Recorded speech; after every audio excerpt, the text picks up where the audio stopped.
सोमवार की पावन पवित्र तिथि 15 जुलाई को है। भड़ल्या नवमी का इस दिन रहेगा, जो कि अबूझ मुहूर्त के लिए जाना जाता है और गुप्त नवरात्रि की अंतिम तिथि है। इस दिन का खूब लाभ उठाएं, अपने जीवन को सार्थक करें। घर पर रखी हुई चीनी से आप सभी अर्थात शक्कर से यह उपाय कर सकते हैं। चाहे तो शिव मंदिर में करें, चाहे तो घर पर करें, लाभ आपको होगा। जीवन की राह खुलेंगी। हर एक माह नवमी आती है। यह उपाय भाग्य की रेखाओं को प्रबल करता है। भड़ल्या नवमी, जो व्यक्ति ज्योतिष का आकलन करते हैं, जानते हैं चीज़ों को, कि भड़ल्या नवमी अपने आप में अबूझ मुहूर्त होती है। किसी भी शुभ काम, भूमि, भवन, वाहन, कोई भी वस्तु आपको खरीदनी हो तो आप इस दिन खरीद सकते हैं। विवाह या किसी दुकान और व्यापार, नींव खुदाई के लिए भी यह दिन बहुत शुभ और श्रेष्ठ माना जाता है। तो आप सभी बेफिक्र होकर इस दिन कोई शुभ काम की शुरुआत करें, राह खुल जाएंगी, भाग्य की रेखाएं प्रबल होंगी। आप सभी को उपाय कब कैसे करना है ध्यान से सुनिए।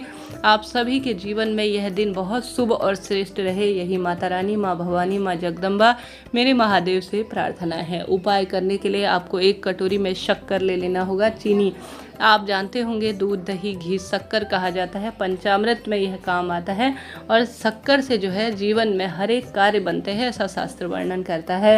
तो आप सभी को आवश्यक रूप से एक छोटी सी कटोरी में शक्कर ले लेना है और एक छोटे से गिलास में दूध ले लेना है। गौ माता का दूध मिल जाए तो कहना ही क्या, गौ माता का नहीं मिल पाता है तो आप जो भी गौवंश हैं, महादेव द्वारा बनाए हुए हैं, पशुपतिनाथ मेरे महादेव कहलाते हैं, तो कोई भी गौवंश का आप दूध ले सकते हैं।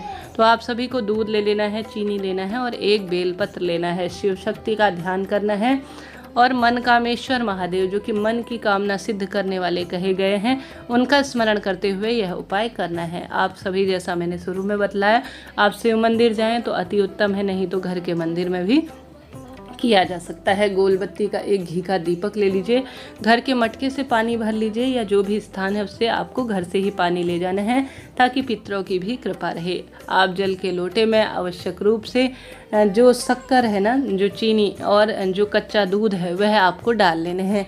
दोनों चीज़ें चंद्रमा से संबंध रखती है। चंद्रमा मन मस्तिष्क का कारक है और जब भी महादेव के शिवलिंग में चीनी, दूध समर्पित किया जाता है ना, तो संतान संबंधी सभी परेशानी दूर होती है, रोग दूर होते हैं, पुत्र प्राप्ति की कामना है, मन कमज़ोर रहता है, उदास सा रहता है, विचलित रहता है बच्चों का, या आपका स्वयं का भी मन जो है कहीं ना कहीं अडिगता है, गलत शब्द मुँह से निकलते हैं, कई बार क्रोधी स्वभाव होता है। तो यह उपाय एक तरह से सभी तरह के रोग, दोष, संकट, पीड़ा का भी नाश कर देता है। तो आप सभी को जल के लोटे में दूध और शक्कर डालना है। इस बात का ध्यान रहे कि चम्मच इत्यादि से आपको नहीं घोलना है। जैसे महादेव ने उसकी संरचना की है उसी स्वरूप में वह घुल जाएगा।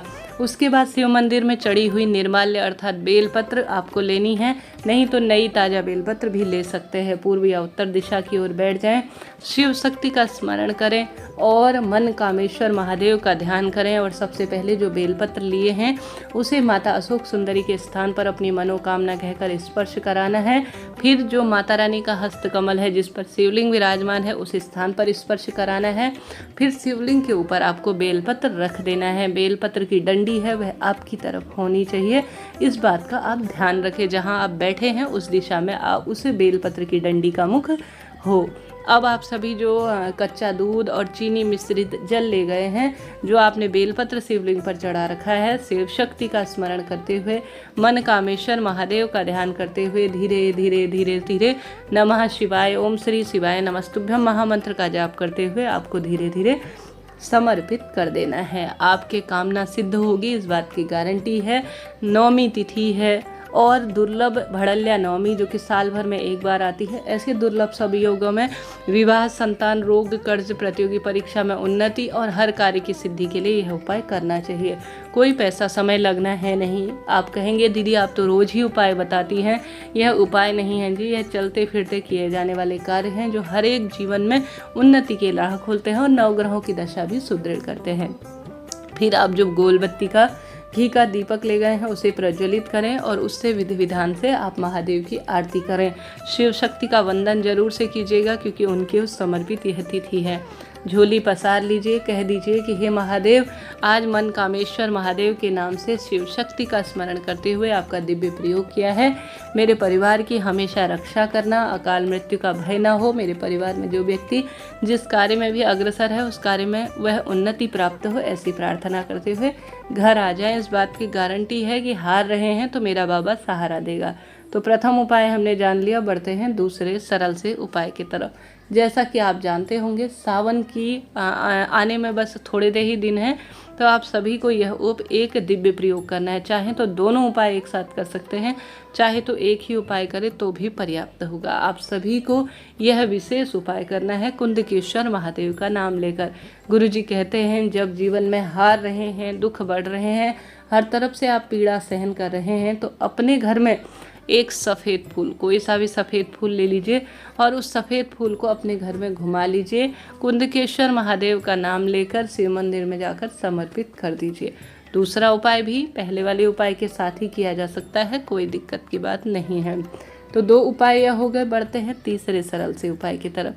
आप सभी को भी यह उपाय सरलतम तरीके से अपने भाग्य की रेखाओं को प्रबल करने के लिए, जीवन में आने वाली विपदाओं को दूर करने के लिए करना चाहिए। अपने आप में हर कार्य समृद्ध होगा, इस बात की गारंटी है। आप सभी को नवमी तिथि के दिन आंवला पेड़ के पास चले जाना चाहिए। अगर आपके आसपास आंवला वृक्ष है तो आपको एक कच्चा सूत ले लाना चाहिए। आंवला पेड़ के पास जो मौली होती है ना, कलावा, वही ले जाना है। आपको आंवला वृक्ष की जड़ में जो है आवश्यक रूप से जल चढ़ाना है, कच्चा दूध चढ़ाए, हल्दी समर्पित करते हैं तो श्री हरि विष्णु की भी कृपा होती है।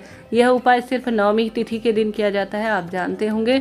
कच्चा दूध, हल्दी समर्पित कर जो है जल चढ़ाकर दीपक लगा दीजिए। फिर 7 परिक्रमा कच्चा सूत लेकर आंवला वृक्ष की आपको करनी चाहिए। आंवला वृक्ष की 7 परिक्रमा कच्चा सूत लगाकर आप करने के बाद जो कच्चा सूत है उसे आपको तोड़ लेना है थोड़ा सा, और उसे नवमी तिथि पर एक डाली में आंवला पेड़ की बांध कर छोड़कर आ जाना है। बांधते हुए अपनी मनोकामना बोले, रोग संकट कष्ट पीड़ा बोलें और जीवन में जो विपदा है उसका भान करें।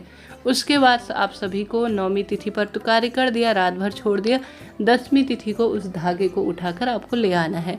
जिस बच्चे के विवाह की अड़चन है, जिसके संतान संबंधी रोग पनप रहे हैं, वह कष्ट से जूझ रहा है, हर तरफ से वह हार रहा है, उसके जीवन में दुख है, परेशानी है, कष्ट है, आप सभी जो है वह कहते हुए जो अंत हो जाए और आंवला वृक्ष का दिव्य स्पर्श, श्री हरि विष्णु की कृपा मेरे बच्चे के जीवन में पड़ जाए, ऐसी प्रार्थना करते हुए उसके हाथ में या गले में इस धागे को बांध दीजिए। कल्याण होगा, इस बात तो पूर्ण रूप से स्वरूप में अपने आप में अद्भुत है। तो 3 उपाय हमने जान लिए।